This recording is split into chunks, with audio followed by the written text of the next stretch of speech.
예, 월요일 묵상의 시간입니다. 하나님께서 분명하게 알게 하신 그 길을 따라 살고 있는가? 하나님께서 분명히 알게 하신 그 길을 따라 살고 있는가? 자, 이런 제목으로 또 이번 주간 묵상 시작하겠습니다.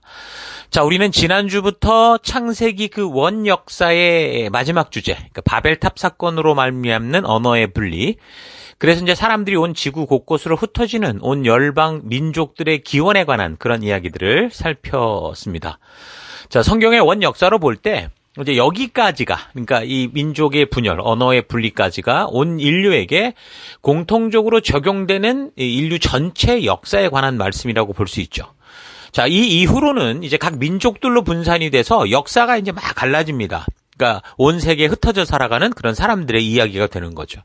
자, 그래서 여기 성경의 역사와 그리고 지금 우리가 세상의 그 교육을 통해 배운 이 세상 역사들이 보여주는 이 사건들과 이게 잘 연결이 되고 연관성이 있어야 이 성경과 역사를 더불어서 우리가 살펴나갈 때 좀 더 사실성 있게 묵상을 해 나갈 수 있는 그런 길을 잡을 수 있습니다.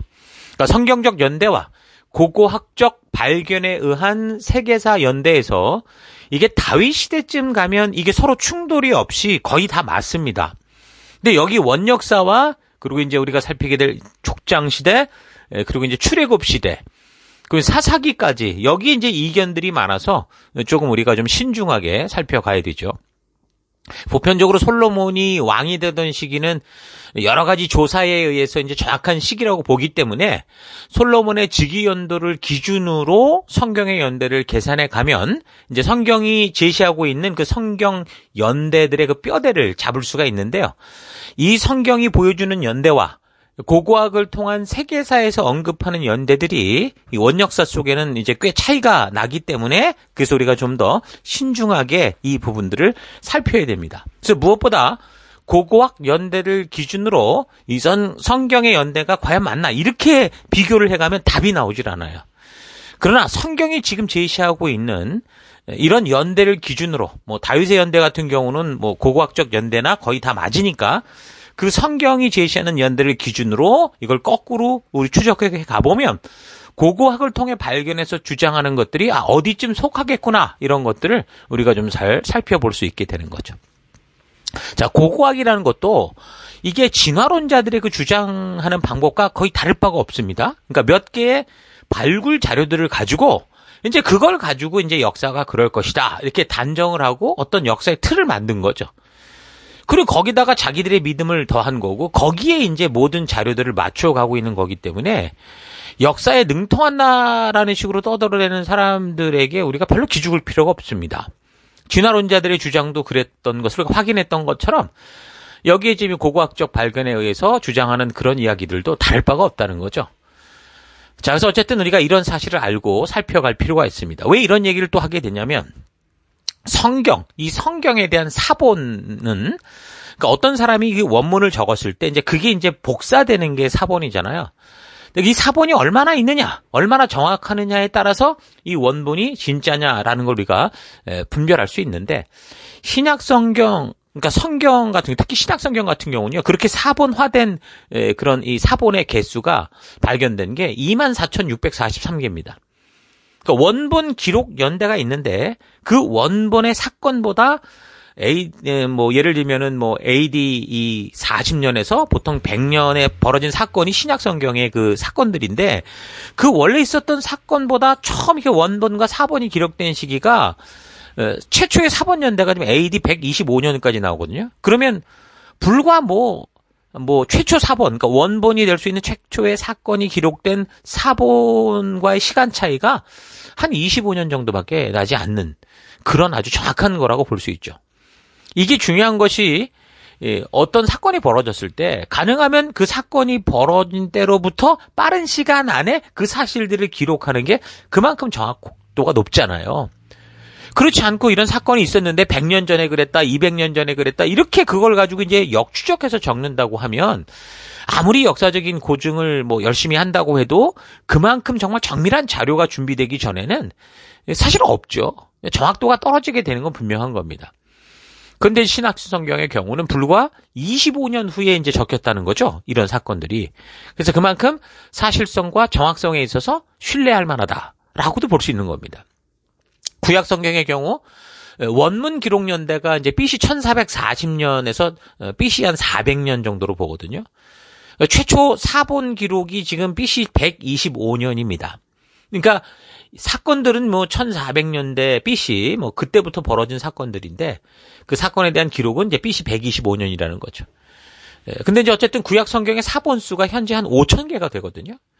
그 중에 이제 가장 오래된 번역 사본이 뭐냐면 AD 900년경의 맛소라 사본이 이제 우리가 이제 그동안 가지고 있었던 자료였는데, 그런데 1947년경에 발견된 사해 사본의 경우 이거는 이제 그 기록 연대가 지금 그동안 AD였던 기록 연대가 BC로 넘어갑니다.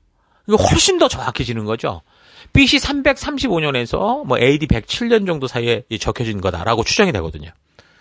그러니까 정확히 발표되기는 1954년 이 베두인 목동이 이 우연히 BC 125년경쯤에 만든 사해사본을 발견함으로써 원본과의 차이가 한 275년이 이제 좁혀지는 그런 계기가 된 거죠. 그러니까 4만여 개의 사본 조각들로부터 한 500여 권의 책이 구성이 됐는데 이 중에 3분의 1이 구약 성경이었고요. 에스더서 일부를 제외하고는 구약 성경 전체가 발견된 셈입니다. 그러니까 더군다나 사해사본과 천여 년간의 간격을 두고 만들어진 그 맛소라 사본과 이렇게 비교를 사본과 사본을 비교해봤더니 이 둘이 서로 정확하게 일치하는 것을 발견한 거죠. 그러니까 사본이 많고 그 사본끼리의 차이가 없다면 그거는 원본으로부터 거의 정확하게 사본되었다. 그러니까 원본과 거의 가깝다라고 볼 수 있는 거죠.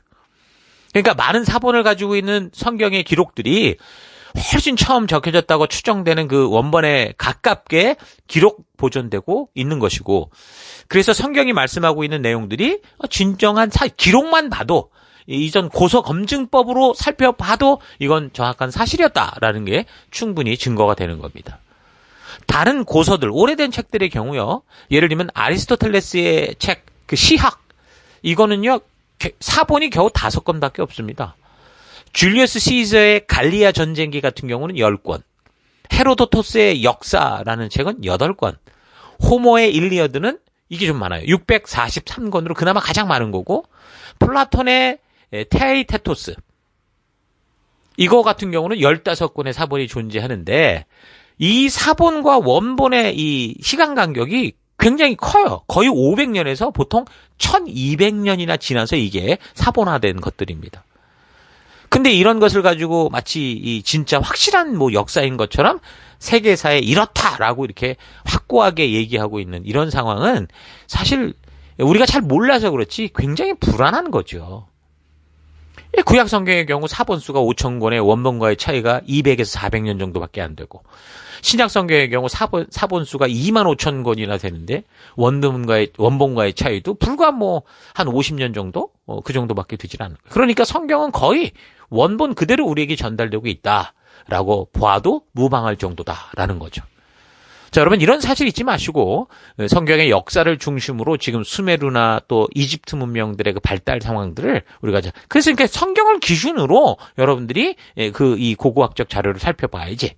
그렇게 불안하고 몇 개 되지도 않은 원본으로부터 가졌던 한두 개 발견된 그걸 가지고서 주장하는 것을 기준으로 성경을 찾아가면 답을 못 찾는다라는 거 잊지 마십시오. 자, 어쨌든 그래서 이번 주 우리가 또 다시 살피는 바벨탑 사건으로 돌아와서 얘기를 나누면, 어떤 사람들은 바벨탑 사건에 대해서 성경적 연대기를 바르게 알게 될 때 무슨 얼마 되지도 않은 인구들이 무슨 하늘에 닿는 엄청난 건물을 졌냐 그렇게 얘기를 하는데, 그리고 그 증거 어딨냐 이런 식으로 얘기를 하는데, 여러분 성경의 흐름으로 볼 때 바벨탑은 그렇게 크고 높은 건물이 아니었다라는 걸 우리가 알았죠. 이런 질문을 하는 건 성경의 전체적인 흐름을 알지 못하고 불신하는 가운데 던지는 그런 질문들이기 때문에, 이게 사실 단지 교회를 다니지 않는 사람들만이 아니라요, 교회를 다닌다고 해도 성경을 역사적으로 바르게 알지 못하면 세상 사람들이 생각하는 바와 다를 바 없는 그런 생각을 하는 경우가 많습니다. 자, 어쨌든 무엇보다 중요한 건 뭐예요? 바벨탑의 규모가 아니라 바벨탑을 쌓고자 했던 목적, 그 의도라는 거죠. 그 목적은 하나님과 같아지려 했던 교만이었고, 그것은 아담과 하와가 선악을 알게 하는 나무의 실과를 따먹는 짓을 반복하는 것이었고, 그래서 하나님을 대적하고 자기가 하나님이 되려는 자기의 욕심과 자기의 생각과 자기 느낌대로 살려는 불순종의 길, 그 죄악의 길로 결국에는 어떻게 된 거예요? 길이 또 갈라지고 말았다. 그게 바벨탑 사건이 보여주는 그런 의미다라고 했습니다. 그 결과 어떻게 됐어요? 그대로 이런 사람들을 둔다면 결국 홍수 이전에 심판받았던 세대가 떠오르죠. 홍수 이전 세대와 같이 급속하게 타락하고 심판을 받는 자리. 불과 1600년 정도 만에 그렇게 심판되고 말았잖아요. 그렇기 때문에 하나님은 어떤 방법을 취하시느냐? 이들의 언어를 나누셨다고 그랬습니다.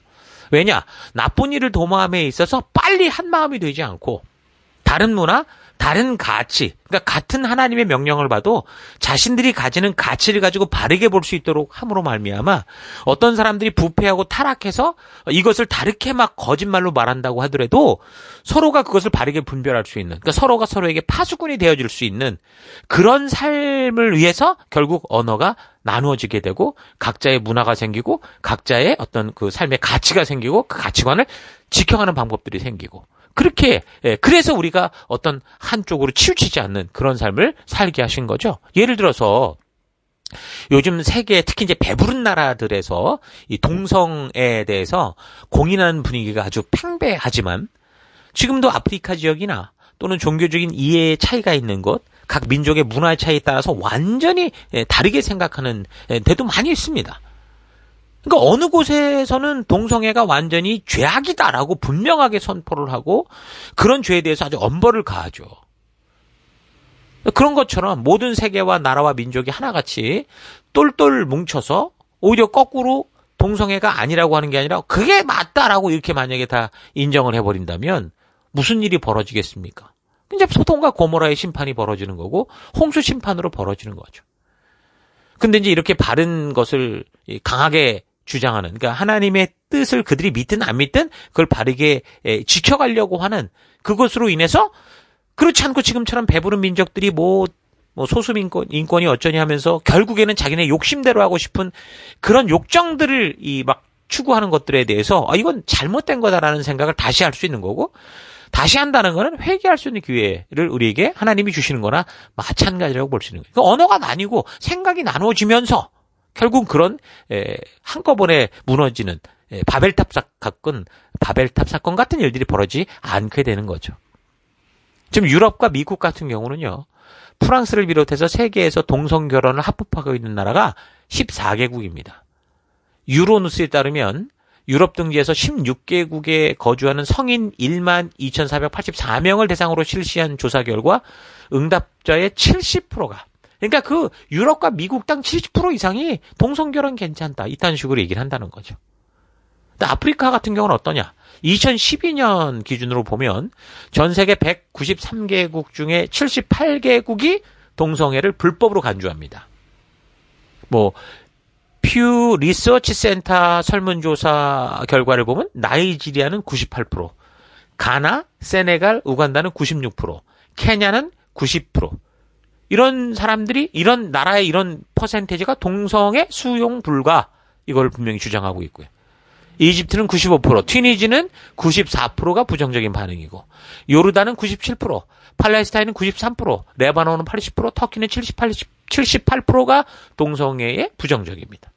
그러니까 아프리카는 동성애를 아프리카의 전통적 가치와는 배치되는 거 서방 세계로부터 들어온 이건 악이다 그렇게 판정을 하죠. 그러니까 동성애자들 간의 그 성행위가 아프리카 대륙의 고질적인 문제인 그 에이즈를 일으키는 그 인간 면역 결핍 바이러스를 확산시킨다는 비판적인 시각을 가지고 있습니다. 그러니까 아프리카 기독교계 인사들의 동성애 반대 입김도 그래서 아주 강력하죠. 아프리카에서는 대부분의 국가들이 동성결혼을 법적으로 인정하지 않습니다. 우간다는요, 동성 간의 성행위는 최고 사형에 처할 것을 논의하고 있고 이미 그렇게 될 수도 있고요. 말라위는 동성애자에게 최고 14년형, 잠비아는 동성애자에게 최고 14년의 징역형 이런 식으로 분명하게 이 동성애는 죄라는 거를 선포하고 있는 거죠. 지금 잘 사는 걸로 따져서는 아프리카가 정말 가난하게 살지만 그게 어떤 의도로든 하나님의 뜻을 지켜가는 데 있어서는 아프리카가 만약에 저런 식이라면 앞으로 우리의 미래가 어떻게 바뀌게 될지 그건 예측할 수 없는 거죠. 뭐 이슬람권 같은 경우는 이슬람 율법인 그 샤리아법에 따르면 동성애는 태형, 구금형, 물론 이제 최대는 사형입니다. 그러니까 모로코, 리비아, 튀니지, 아랍에미레이트 등 다른 중동 국가에서도 동성애는 징역형이나 벌금형에 처해질 수 있는 불법적인 범죄 행위로 단정을 하죠.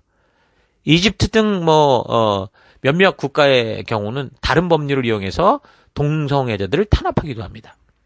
그러니까 인터넷의 보급과 표현의 자유를 추구했던 아랍의 봄의 그 영향으로 중동 내에서도 자신의 그 성적 정체성을 드러내는 동성애자들이 조금씩 나타나고 있는 그런 추세이긴 하지만 전체적으로는 아직도 이 온 세계가 거기에 그냥 박수치며 환영하는 그게 옳다라고 주장하는 그런 세계는 아니라는 겁니다. 그러니까 인터넷을 통해 전 세계가 만약에 하나의 생각을 하게 되는 것은 참 어떻게 보면 위험한 일인데 정확히 말하면 하나의 생각이라기보다 사실 뭡니까? 한 욕심의 하나 될 때라고 볼 수 있겠죠. 참 위험할 텐데 이렇게 동성애에 대한 각자의 생각이 서로 다르기 때문에 이 세계가 서로를 보고 옳고 그름을 다시 한번 생각하고 바르게 판단하고 되돌이킬 수 있는 그런 기회가 하나님께서 우리에게 이건 잘못이라는 걸 분명하게 선포하는 그 이야기가 들려오고 있는 거죠. 그래서 우리는 인터넷을 통해서 우리 또한 선한 것이 흘러갈 수 있도록 우리가 노력해야 되고 기도해야 되고 우리가 더더욱 나서서 이런 이 온라인의 세계를 통해서 전 세계 순식간에 흘러가는 인터넷을 통해 선한 것들이 흘러갈 수 있도록 우리가 그 많은 복음을 흘려보내야 되는 그런 우리의 또 전도의 그 복음의 터다. 사명 터다라는 걸 잊지 말아야 됩니다. 이런 사실 잊지 마시고 우리가 살아가는 이 사회에서 분명한 하나님의 뜻을 알게 하고 외치는 그런 일들을 우리는 여러 가지 방법으로 부지런히 해나가야 된다라는 거 잊지 마시기 바랍니다. 결정되기 전에 바르게 결정하지 않으면 어떻게 됩니까? 그것이 결정된 후에는 그 결정대로 끌려다니게 돼 있어요. 결정이 법으로 정해지기 전에 이것이 바르게 말씀의 가치대로 고쳐져야 그 다음에 이게 법제화 됐을 때 바른 정말 하나님의 말씀의 가치가 우리에게 주는 풍요한 축복을 누리지 그렇지 않고 지금처럼 욕정과 욕심과 음란의 이 뿌리를 둔 이런 거짓된 이런 법들이 만약에 통과되고 나면 이젠 거꾸로 하나님의 뜻을 따라 살아가는 사람들을 핍박하고 박해하는 일들이 벌어질 수 있다는 거죠. 홍수 이후 불과 100년 정도 만에 벌어진 이 바벨탑 사건을 통해 볼 때 홍수 이후 후손들은 이제 점점 늘어나면서 메소포타미아 지역 여기저기 흩어져 살고 그걸 생육하고 번성해 갔겠죠. 그런데 우리도 우리의 자녀들을 보고 또 그 다음 자녀들을 보면 알듯이 그들은 점점 시대가 흘러갈수록 어떻게 됐어요? 하나님을 향한 믿음, 하나님이 이루어주셨던 그 역사, 하나님이 주신 그 가치에 대해서 점점 어떻게 된 거예요? 잊어가고 있었던 거죠. 처음 노아와 그 가족들은 메소포타미아 지역의 그 남부 지역인 수메르 지역 쪽으로 이제 강들이 많은 그곳으로 가서 정착을 하게 된 것 같은데 그곳에서 차츰 삶의 안정들을 취하면서 자꾸 보다 이제 넓은 지역으로 확장을 꿈꾸었겠죠. 그렇게 홍수의 첫 세대는 점차 정착하면서 새로운 세상을 열어가고 있었을 겁니다. 근데 그런 걸 보면서 하나님의 뜻은 뭐였어요? 이렇게 사람들이 생육하고 번성하면서 하나님이 창조하신 창조의 뜻대로 살아가며 행복한 삶을 누리는 거 그게 하나님의 뜻이었습니다.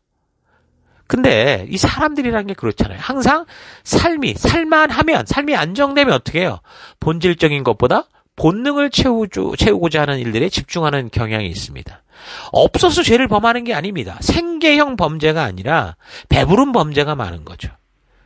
음란과 욕정과 전부 그런 일들이 왜 벌어집니까? 배불러 먹고 살만하니까 그런 거죠. 그러니까 본능의 욕구를 채우며 자기가 원하는 대로 욕심을 따라 살고자 하는 것이 모든 죄의 시작이 되는 것처럼 그래서 점차 저들은 어떻게 됐을까요? 하나님의 뜻을 따라 살기보다 자신이 추구하고 요구하는 자신의 욕정과 욕심과 음란과 그런 걸 따라 이제 살아가는 그런 흐름이 나타나기 시작했다라는 거죠. 그들은 말하기를 창세기 11장 4절 뭐라고 말합니까? 성읍과 탑을 건설하여 그 탑 꼭대기를 하늘에 닿게 하여 우리 이름을 내고 온 지면에 흩어짐을 원하자라고 합니다. 그러니까 생육하고 번성하여 땅에 충만하라고 하신 하나님의 분명한 이 뜻과는 그냥 쫙 읽어봐도 뭔가 다른 방향으로 흘러가는 게 느껴지죠. 여기 보면 우리의 이름을 내자 이렇게 했는데 직역을 하면 우리 스스로 우리를 위하여 이름을 새기고 라고 번역이 됩니다. 그러니까 우리가 서로를 위해 무엇을 하는 건 나쁜 게 아니에요. 우리가 하나님의 뜻대로 열심히 해서 우리의 이름을 내고 자랑스러워하는 것은 나쁜 게 아니라고요. 하나님도 자랑스러워하십니다. 그런데 이 구절이 뜻하는 의미는 그런 선한 의도가 아니라 바벨탑을 건축한 1차적 동기로 하나님의 뜻을 노골적으로 무시하고 대적하고 자기의 욕정과 욕심대로 살기 위해서 결국은 자기가 하나님이 돼야 되니까 더 나아가서 우리가 하나님과 동등한 존재가 되겠다라는 그런 의도가 거기 담긴 거고, 다시 말해서 내 느낌과 감정이 원하는 대로 살겠다. 하나님은 신경 쓰지 마라. 이런 식. 그러니까 마치 에덴 동산에서 선악과의 나무의 실과를 먹었던 아담과 하와와 똑같은 그런 죄를 범하는 것이 바로 바벨탑의 의도였다라는 겁니다. 그러면서 뭐라고 말합니까? 온 지면에 흩어짐을 면하자. 물론 하나님은 우리가 나누이는 것보다 하나 되는 것을 원하시고 우리로 하나 되라고 성경은 곳곳에서 명령하고 있습니다. 그런데 지금 이 구절에서 말하는 흩어짐을 면하자, 하나 되자라는 것이지만, 근데 이거는 뭐예요? 하나님의 뜻과 그분의 의도를 따라 하나 되자라는 게 아니라 뭐예요? 자기들의 욕심과 욕정과 탐욕과 음욕대로 하고자 하는 그런 일에 하나가 되자라고 하는 겁니다. 그러니까 모든 인간들이 단체로 그런 게 아니라 아마도 오늘날 종교 통합 운동을 벌이는 그런 사람들처럼 뭐 한두 사람의 어떤 이런 이 음흉한 음모를 가진 자들이 이런 주장을 하기 시작했을 건데, 이런 저들의 욕심을 자극하는 이 코드가 맞으니까, 마치 하와가 사탄에게 그 거짓말을 들을 때 그게 이제 자기 코드와 맞으니까 그렇게 넘어갔던 것처럼, 오늘날도 대부분의 사람들이, 그때 바벨탑 사건도 대부분의 사람들이 자기들 안에 있는 욕심과 탐욕과 음욕과 이런 것에 뭔가 이게 분출하고 싶은 그런 욕심들 있었기 때문에 그렇게 충동질하는 사람들과 금세 하나가 돼서 그런 죄악된 길을 스스로 선택하며 나아가 버린다는 거죠. 그러니까 분명한 것은 인간 스스로, 그러니까 자기 마음대로 하는 신이 돼서 하나님께서, 창조주께서 인도하시고 창조하신 그 길이 아니라 그냥 내 마음대로, 내 욕심대로, 내 욕정대로 자기들이 원하는 길로 가겠다. 그러니까 결국은 가인이 택한 그 길을 걷겠다라는 게 분명하다라는 거예요. 하나님은 자기 뜻대로 되지 않아서 그 분노하는 가인에게 뭐라고 그랬습니까? 죄가 너의 문에 도사리고 앉아서 너를 지배하려고 하니 너는 그 죄를 잘 다스려야 된다 그랬습니다. 아니, 하나님이 분명히 드리라 한 제사의 방법이 있었는데 동생 아벨은 하나님의 말씀대로 순종해서 드렸고, 근데 가인은 자기가 생각할 때 좋다고 생각하는 방법으로 드렸어요. 그러니까 하나님이 당연히 누구의 그 제사를 받으시겠습니까? 아무리 화려하고 금은 뭐가 많이 있다고 하더라도 가인의 예배는 받을 수가 없었던 거죠. 그래서 아벨의 제사를 받은 거 아닙니까? 그러니까 이제 이것 때문에 분해서 가인이 씩씩거렸다라는 거예요. 그래서 하나님이 분명하게 말씀하셨어요. 너 죄의 문이, 그런 마음이 네 안에 도사리고 있다도, 널 지배하려고 해도 너 거기에 휩쓸리면 안 돼. 그 마음들을 다스려야 돼 라고 분명히 말씀해 주셨죠. 그런데 어떻게 했어요? 가인은 그렇게 하나님의 분명한 뜻을 듣고 알았음에도 자신의 자유의지를 가지고 자기 감정, 느낌, 욕심대로 나아가서 결국은 동생 아벨을 살인하는 그런 길로 가버렸죠. 그러니까 바벨탑을 쌓겠다고 모인 이 백성들은 아담과 하와가 저질렀던 그 하나님처럼 되고자 했던 죄와 더불어서 또 뭡니까? 하나님의 뜻을 알면서도 노골적으로 거부하고 자기 욕심대로 사는 길을 선택한 가인의 죄를 동시에 저지르겠다라는 거였죠. 그게 바벨탑 사건입니다. 그 바벨의 뜻이 원래 그 혼란, 말의 혼란 이런 뜻이 있는데, 고대 아시리아에서는 이 바벨을 뭐라고 사용했냐면 신의 문이다, 하늘의 문이다 이런 뜻으로 사용을 했었거든요. 그렇게 보면 바벨탑은 인간이 그 신의 문을 열고 자기가 신이 되겠다라고 했던 그 사건이다라는 걸 알 수 있는 거예요. 온 인류가 심판을 받는 무서운 일을 겪고 나서 새로운 삶을 살 수 있는 그런 재창조의 기회를 받아서, 그래서 함께 살아가기 시작하면서, 그러면 좀 더 과거보다 발전하고, 또 나아지면은 또 하나님께 더 영광 돌리는 삶이 아니라, 어떻게 해요? 하나님 대신 자기가 신이 돼서 이제 내 욕심과 내 마음대로 살겠다. 그렇게 이제, 자기 자신의 중심에 자기가 앉고, 모든 사람들 위해 자기가 군림하려는 그런 사탄의 목적이 또다시 이렇게 드러나는, 그게 바로 바벨탑 사건이었던 겁니다. 그래서 우리가 하나님의 뜻을 우리가 겸손히 날마다 듣고 읽고 되새기지 않으면 우리도 이 시대를 살아가며 우리도 모르게 그런 바벨탑을 쌓게 돼 있어요. 자기 욕심대로 살고자 하는 그런 본능이 너무나 강하기 때문에 우리도 모르는 사이에 금세 바벨탑을 쌓습니다. 오늘날도 요즘에도 뉴스를 보니까 그 보험금 타겠다고 결혼하고 남편을 물에 빠쳐 죽이고 동생을 죽이고 부모를 죽이고 그런 일들이 생기잖아요. 그러니까 자기가 하나님이 되겠다는 삶, 자신의 느낌과 생각과 감정과 욕심대로 살아가는 그런 존재가 될 수 있다라는 거예요. 그래서 우리는 더욱더 날마다 매 순간마다 말씀을 사모하고 읽고 묵상하며 그래서 이 삶의 가치가 우리 삶의 가장 우선순위가 될 수 있도록 그렇게 하는 그런 삶을 우리가 힘써서 살아가야 된다라는 거 여러분 잊지 마시고 그런 믿음의 길로 나아가길 바랍니다. 자, 오늘 하루 나는 하나님의 말씀을 좀 어떻게 대하고 있는지 좀 심각하게 되돌아봤으면 좋겠습니다. 정말 이 말씀을 읽고 묵상하며 하나님의 진실한 뜻을 그렇게 만나는 그런 삶을 살고 있는지, 그래서 하나님의 말씀의 가치가 나를 주도하고 있는지, 아니면 늘 삶의 이순위가 돼서 하루 삶이 뭐 바쁘든지 지겹든지 또는 뭐 어디를 놀러 가든지 재미있는 프로그램을 본든지 뭐 운동 경기를 본다든지 그 무엇이든지 내 마음이 원하는 것을 하고자 하면 하루가 아니라 일주일 내내 성경은 피지도 않고 더 나아가서 1년 내내 성경을 가까이 하지 않고 읽지 않고 묵상을 통해 하나님의 뜻을 바르게 알려고 하지 않고 그저 나의 만족과 유익을 위한 삶, 날마다 바쁘다 하는 핑계대는 삶을 살고 있지는 않은가 좀 되돌아봤으면 좋겠습니다. 우리는 지금 하나님께서 가인에게 분명하게 알게 하듯이 우리가 무엇을 먼저 해야 되고 어떤 길을 따라 살아가야 되는지를 분명하게 듣고 있습니다. 주일 예배를 통해, 셀 모임을 통해, 또 리더들과 지체들을 통해 우리는 우리의 삶에서 가장 먼저 해야 될 것이 바로 말씀을 읽고 묵상하며 하나님의 뜻을 알아가는 것이라는 사실을 우리는 분명하게 계속 전해 듣고 있어요. 그렇다면 이제 우리가 가인처럼 정말 하나님의 뜻을 알면서도 동생 아벨을 죽이듯이 하나님의 뜻을 알면서도 그런 불순종의 삶, 나의 만족과 유익만을 위한 삶, 하나님의 말씀을 늘 제2순위로 밀어버리는 그런 삶을 살 것인지, 아니면 하나님의 뜻을 분명히 알기에 그 말씀대로 삶의 우선순위를 조정하고 우리 주님과 동행하는 삶을 살며 우리 예수님께서 보내시고 이끄시는 곳으로 나아갈 것인지, 내가 보내받은 내 삶의 더 곳곳에서 말씀의 가치를 따라 살아갈 것인지, 어떤 삶을 살 것인지 스스로 선택하고 행하는 일이 어떻게 해요? 우리에게 달려있는 겁니다. 여러분 어떤 삶을 살고 있습니까? 자기 만족과 유익을 위한 가인의 길이 아니라 하나님께서 인도하시고 이끄시는 생명의 길로 나아갈 수 있기를 바랍니다. 하나님이 주신 자유의지를 가지고 선한 일에 힘쓰며 우리에게 주신 생명들에게 하나님의 진심이 담긴 성경과 역사를 바르고 온전하게 전하는 거룩한 백성들 되기를 주의 이름으로 축원합니다. 오늘 하루도 힘내십시오. 잠시 기도하겠습니다. 하나님께서 이제 일주일마다, 아니 2, 3일마다 우리로 하여금 어떤 길을 걸어가야 하는지, 하나님의 뜻이 무엇인지 예배로 모이게 하시고 셀로 모이게 하시고 그래서 말씀을 통해 알게 하시는데, 늘 이 말씀을 대하는 것을 소홀히 여기며 삶의 제2순위가 되어 다른 어떤 하찮은 일이 있어도 내가 원하는 것을 먼저 하고 항상 하나님의 말씀을 외면하고 뒤로 미루고 그렇게 살아왔던 것을 회개합니다. 하나님께서 우리에게 주신 이 자유를 가지고 육체의 정욕, 이생의 자랑, 안목의 정욕을 위한 일에 사용하는 게 아니라 우리에게 부탁하신 거룩한 생명을 낳는 생명을 세우는 일에 힘써 하나님 나아가는 내가 되기 원합니다.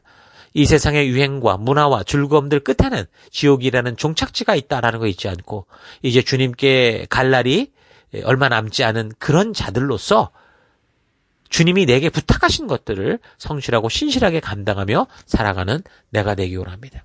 하나님 주시는 귀한 기회에 하나님의 뜻대로 살아가는 그런 삶으로 말미암아 하나님의 축복을 맛보아 누리는 우리가 되기를 간절히 바라옵고 예수님 이름으로 기도했습니다. 아멘.